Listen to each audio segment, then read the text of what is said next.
President-elect Biden and Vice President-elect Harris laying out their plans for economic recovery today.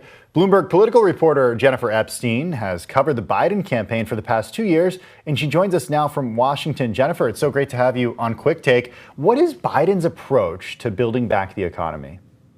Well, what we've seen from Biden since pretty early on in his campaign is a desire to work with both business leaders and labor leaders, and that's what he's doing today, meeting with both the CEOs of Microsoft, GM, Gap, Target, but also with the heads of the AFL-CIO and the UAW and a couple of other unions. And that's really been the approach throughout, is to do things that at once satisfy corporate America and can get their engagement, but are also things that labor unions are on board with, and that kind of both sides agree will create new jobs. So taking a step back and just thinking about your past 2 years with the Biden candidacy and then campaign and now as president-elect, what are his actual proposals for the economy, and how have they shifted during the COVID pandemic? Yeah, in some ways, it's very much the same as it's always been. He has a $2 trillion clean energy and infrastructure plan that is considered kind of a way that could be in part a stimulus measure, as a way to create new jobs by building, solar panels and new infrastructure projects and all the rest. And then there's also something that he's doing, which is a $700 billion program focused on what he calls and what others call the caring economy. So things like home care, health care, elder care, and that's really been a priority for him. That's unique and not something that we've seen from past Democratic candidates or administrations, to really focus in a big way on that. And that's been something that I think a lot of people can connect with during the pandemic, where you hear a lot about healthcare workers making just over minimum wage or $10 an hour, and so he's been talking a lot about that and how to pay those people better, how to put more people in the pipeline to be able to do those jobs where there are shortages. And so that's all been kind of part of his conversation from the beginning. And I think it's only kind of gotten a little bit more salient as we've been in this crisis. Jennifer, a proposal is just that, though, right? It's a proposal. It's an idea. It's in some cases a hope. And I think what we've been thinking a lot about in the last couple of weeks is how that looks different. And these proposals look different in a Senate that's controlled by Republicans and Mitch McConnell than it would look in a Senate that is actually controlled by Democrats, as many thought would end up happening. How do these proposals end up becoming law or come to fruition when Mitch McConnell's in control of the Senate? Yeah, well, I mean, if you ask any Democrat this, they'll still say, well, we still have these 2 Georgia Senate races, and we can potentially win a 50-50 Senate that then Kamala Harris would be the tie-breaking vote in. But I think if you get a little bit more realistic with them, they know that this will be a negotiation. They know that Biden is putting forward big numbers that there will likely not be Republican agreement on.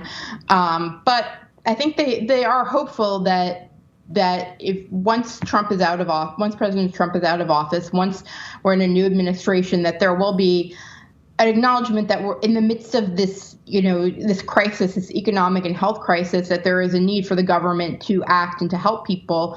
And Democrats are hopeful that they will be able to get at least a few Republicans on board for the things that are their priorities, and to somehow negotiate with Mitch McConnell. Biden has promised that for a long time, that he would be able to do that in a way that other Democrats couldn't. He was talking about it, a year plus ago in his campaign.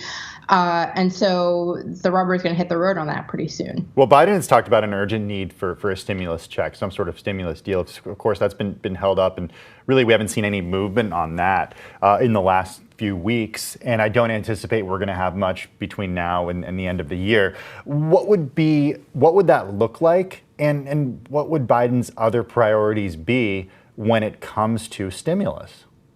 Well, I think that there is still some, energy around a potential lame duck stimulus bill before the end of the year.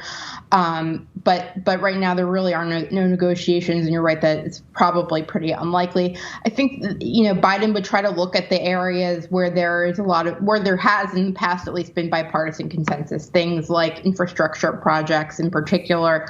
And he would probably harken back to his work on the 2009 Recovery Act, which had a lot of those kinds of projects in it as well, and where there was less than 1% waste and abuse, and $800 billion plus spent to stimulate the economy. Biden has this economic plan that Moody's estimated would create about 18 million jobs, and so I think his message will just be, we've got to do this for the American people. We can't let gridlock continue to rule the day.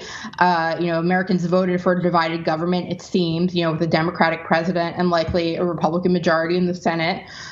So we've got to figure out how to work together versus how to continue to kind of do nothing but the big crisis moments. Yeah, I mean, a lot has changed, though, since Joe Biden was a senator and since he was a vice president. It seems like we're even more polarized now than perhaps anywhere other time during his career. How does that bode for Joe Biden working with senators who now are refusing to acknowledge that he's the president-elect, but once worked really closely with him?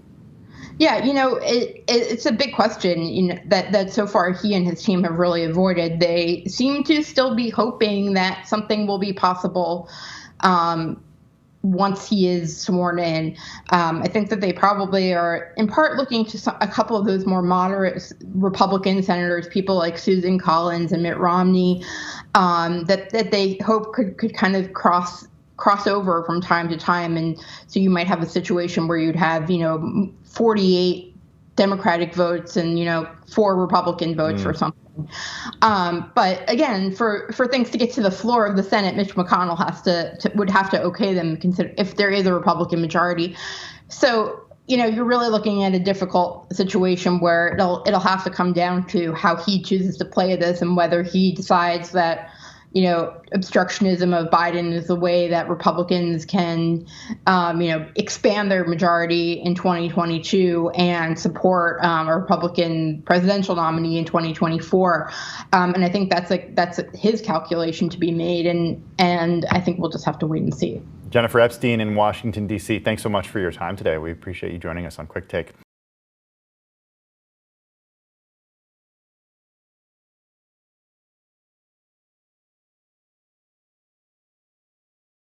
The biggest stories the moment they happen from around the globe. Subscribe to Bloomberg Quick Take now for insight in an instant.